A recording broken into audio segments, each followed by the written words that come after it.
오늘 함께 보실 하나님 말씀은 잠언 22장 2절 말씀입니다. 읽겠습니다. 가난한 자와 부한 자가 함께 살거니와 그 모두를 지으신 이는 여호와시니라. 아멘.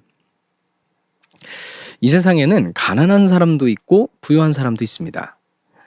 오늘 말씀에서는 비록 돈을 기준으로 해서 가난한 사람과 부유한 사람 이렇게 얘기하긴 했지만 사람이 서로를 비교하고 서로를 바라보면서 차별하게 되는 모든 다른 기준들도 함께 생각해 볼 수 있는 본문이 오늘 본문인 것 같아요. 여튼 오늘 본문에서는 이제 돈을 기준으로 이야기하고 있기 때문에 돈을 가지고 좀 얘기해 보도록 하겠습니다. 어떤 사회든지 사람이 이렇게 모여 있으면 돈의 양을 기준으로 가난한 사람들과 부유한 사람들을 나눌 수 있을 겁니다. 비교하는 거니까 당연히 나눠질 겁니다. 근데 이게 사회에 만연해지고 양극화되고 이렇게 고립되다 보니까 이제 상대방을 이해하지 못하는 상황까지 오게 되면 이게 좀 심각해질 수 있습니다. 시일이 가면 갈수록 상대방을 악마화하기 때문입니다. 어느 한쪽에 있으면 좀 잘못될 것이다라는 어떤 일종의 편견 같은 게 생기게 된다는 말이죠. 예를 들어서 가난한 사람을 보면서 얼마나 노력을 안 하고 게으르게 살았으면 저렇게 살았을까라고 부자가 생각한다거나, 아니면 이제 부유한 자를 이제 바라보면서 얼마나 다른 사람을 이용하고 착취하면 저 부를 쌓았을까라고 생각하는 것 등등 좀 생각해 볼 수 있는 것들이 있습니다. 그런데 가만히 생각해 봅시다.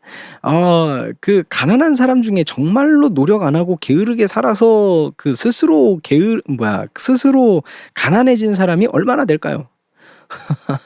부유한 사람들 중에 다른 사람을 진짜로 착취하고 다른 사람들을 채찍질하면서 다른 사람이 번 것들을 이제 가지고 가는 그런 사람이 얼마나 있었을까요?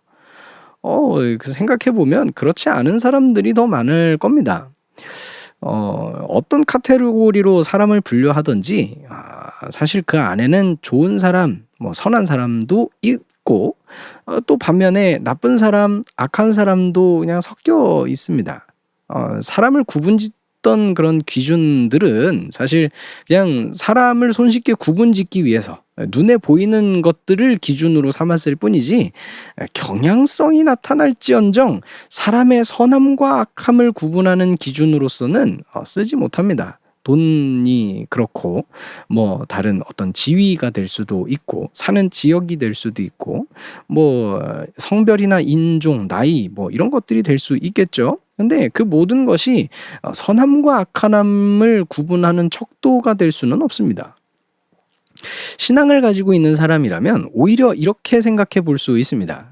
돈으로만 이야기하고 있었으니까 다시 돌아가 보면 가난한 상황 속에 있더라도 그 가운데에서 하나님이 원하시는 모습이 있지 않을까? 이런 생각을 해볼 수 있고요. 부유한 상황에 있더라고 하더라도 나를 부유하게 하신 하나님의 다른 계획이 있지 않을까? 라고 이렇게 생각해 볼 수 있을 겁니다.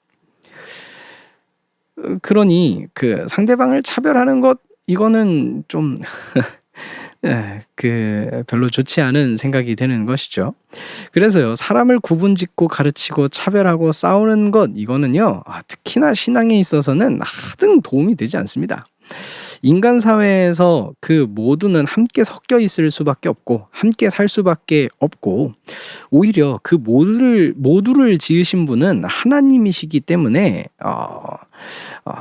신앙에 특히나 도움이 되지 않습니다.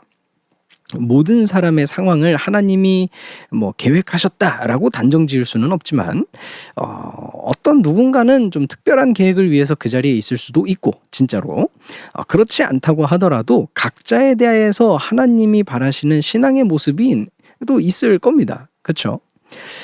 상대를 악마하기보다는 그 사람도 지으신 하나님을 기억하고 그 하나님의 뜻을 헤아려 볼 수 있는 제가 되기를 소망합니다.